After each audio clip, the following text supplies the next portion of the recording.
ગુજરાતની ગ્રામ પંચાયતો માટે 22 જૂને યોજાયેલી ચૂંટણીઓનું આજે પરિણામ છે. સવારથી 9 વાગ્યાથી ચુસ્ત પોલીસ બંદોબસ્ત વચ્ચે મતગણતરી શરૂ થઈ છે. સરપંચ પદના ઉમેદવાર અને વોર્ડના સભ્યોની જીતની ઠેર ઠેર ઢોલ સાથે ઉજવણી કરવામાં આવી રહી છે. જીતની ખુશીમાં ભાવુક દ્રશ્યો પણ સર્જાયા છે. જીતની ખુશીના સમર્થકો અબીલ, ગુલાલ અને નોટો ઉડાડી રહ્યા છે. 8,326 ગ્રામ પંચાયતોમાંથી 4,564માં કેમ ચૂંટણી થઈ તે જાણો.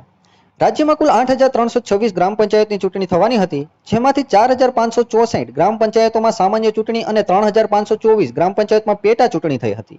સામાન્ય હેઠળની ચૂંટણી હેઠળ 4,564માંથી 751 ગ્રામ પંચાયતો સમરસ થઈ હતી.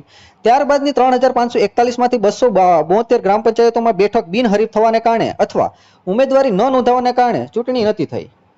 બીજી તરફ પેટા ચૂંટણી હેઠળની કુલ 3,524 ગ્રામ પંચાયતો પૈકી બેઠકો બિનહરીફ થવાના કારણે અથવા ઉમેદવારી ન નોંધાવાના કારણે બેઠક ખાલી રહેલ હોય તેવી કુલ 3,171 ગ્રામ પંચાયતો બાદ કરતા 353 ગ્રામ પંચાયતોમાં ચૂંટણી યોજાઈ હતી.